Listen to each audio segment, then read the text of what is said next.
नमस्ते दोस्तों। काफ़ी टाइम बाद ये एक वीडियो बना रही हूँ मैं सब ट्विन फ्लेम्स के लिए, क्योंकि मैंने ऑलरेडी बहुत सारी वीडियोस बना के डाल दी हैं। तो उनमें से कौन सी आपके साथ रेजोनेट होती है वो देखिए, और पुरानी वीडियोस और लाइव आप लोग ज़रूर देखिए। उससे आपको कुछ ना कुछ बेनिफिट मिलेगा, अपने सवालों के जवाब भी आपको उससे मिलेंगे।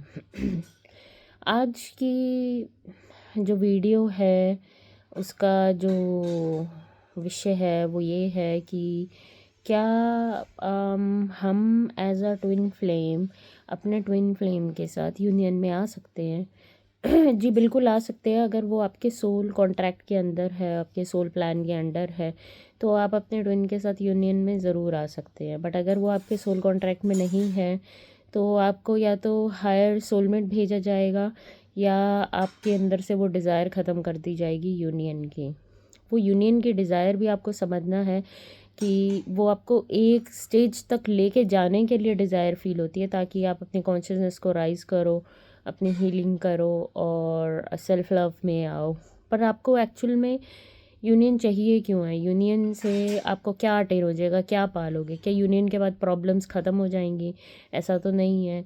क्या यूनियन के बाद आपको देखो, मोस्टली जो यूनियन की डिज़ायर होती है वो ईगो से निकल के आती है। वो ईगो एक डिज़ायर होती है। तो इस वजह से आप यूनियन अटेन नहीं कर पा रहे। आपका फोकस जो है वो मेन इस पे होना चाहिए कि मैं परमात्मा के साथ यूनियन में कैसे आ सकती हूँ, मैं परमात्मा को कैसे अटेन कर सकती हूँ। आप अपने ट्विन फ्लेम से जो चाह रहे हो कि वो आपको दे, वो आप खुद को दो। आप खुद को क्यों नहीं दे पा रहे? वो सेल्फ लव, वो लव आप खुद को क्यों नहीं दे पा रहे? वो कंपैशन अपने लिए क्यों नहीं ला पा रहे? वो इंडिपेंडेंस अपने अंदर क्यों नहीं ला पा रहे? 5D में तो आप और आपके ट्विन ऑलरेडी यूनियन में हैं, पर 3D में जो आप अटेन करना चाह रहे हो वो क्यों करना चाह रहे हो? क्योंकि आपको लगता है कि बाहर से मुझे वो प्रेम मिलेगा, मुझे वो मेरा ट्विन फ्लेम जो है वो प्रेम देगा मेरे को। देखिए, यूनियन की डिज़ायर गलत नहीं है। कई लोगों के लिए ये डिज़ायर टिकेगी, कई लोगों के लिए ये डिज़ायर ख़त्म हो जाएगी एक स्पेसिफिक टाइम के बाद, क्योंकि उनकी कॉन्शियसनेस उस लेवल तक राइज़ होने के लिए ये चीज़ उनको हेल्पफुल रही है। तो आपको कहीं न कहीं ये लगता है कि मेरे को वो प्रेम मेरे ट्विन से मिल जाएगा, या यूनियन हो जाएगा तो पता नहीं क्या हो जाएगा, कौन से हम पहाड़ तोड़ लेंगे या क्या। लाइफ वही सिंपल रहेगी और लाइफ वैसी ही रहेगी, वो ही रहेगी। अगर आपके ट्विन अपने ऊपर काम नहीं कर रहे हैं तो फिर कोई फ़ायदा नहीं है उस यूनियन का। उस यूनियन का आप क्या करोगे जहाँ पे आपका ट्विन अपने ऊपर काम करने को रेडी नहीं है? तो आपके ट्विन को भी तो रेडी होना है वो यूनियन अटेन करने के लिए और वो यूनियन अचीव करने के लिए।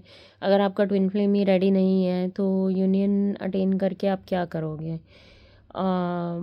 अनकॉन्शियस इंसान के साथ ऐसा होगा कि आप दीवारों पे अपना सर पीट रहे हो। तो इस चीज़ को समझिए और इस चीज़ को थोड़ा-सा अपने उसमें लेके आइए, कॉन्शियसनेस में लेके आइए। जिस चीज़ के पीछे हम भागते हैं वो चीज़ हमेशा हमसे भागती है, ये हमें पता है। अगर अपने ट्विन के पीछे भागोगे कि वो प्रेम देगा, प्रेम देगा, प्रेम देगा, अरे तुम तो खुद को प्रेम नहीं दे पा रहे, तो वो तुम्हें कहाँ से प्रेम दे देगा? उसके पास वो प्रेम होगा ही नहीं तो वो तुम्हें कहाँ से दे देगा? तो वो प्रेम आपको अपने अंदर ही मिलेगा, वो बाहर नहीं मिलेगा। एक्सटर्नली कोई चीज़ आपको खुश नहीं कर सकती। जो अगर आपने पावर दी है उस इंसान को या उस चीज़ को, तो वो आपको हैप्पीनेस दे सकती है। पर आपकी जो पावर है वो आपके हार्ट चक्रा में लाई करती है, वो अंदर लाई करती है, अपनी असेंशन में लाई करती है और अपनी स्पिरिचुअल अवेकनिंग में लाई करती है। बट अगर आप बाहर ही घूम रहे हो और बाहर ही ढूंढ रहे हो मेरा ट्विन हर वक्त एक ही राग गा रहे हो और अपने ऊपर काम नहीं कर रहे हो, तो आप अपना टाइम भी वेस्ट कर रहे हो, और कहीं ना कहीं आप एक यूनिवर्स ने जो कोशिश की है अवेकन करने की एक इंसान को, वो भी वेस्ट हो रही है।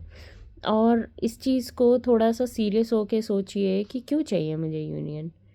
वो भी तो ईगो से ही निकल के आ रहा है कहीं ना कहीं कि मुझे यूनियन चाहिए। यूनियन के बाद गार्डन में हम गाने गाएंगे या हम लव बर्ड्स की तरह हाथ पकड़ेंगे। जो भी आपने सोचा होगा वो सब चीज़ें कहीं ना कहीं आपके ईगोइक माइंड में फंसी हुई हैं, उसको निकालना बहुत ज़रूरी है, उसको रिलीज़ करना बहुत ज़रूरी है। और अगर आपके कोई टॉपिक्स हैं जिस पे आप चाहते हो, क्योंकि मेरे पास अब कोई टॉपिक ज़्यादा बचे नहीं हैं बात करने के लिए, अगर आपके पास कोई टॉपिक है जिस पे आप चाहते हो मैं वीडियोस बनाऊं, आप कमेंट सेक्शन में लिख दीजिएगा। धन्यवाद।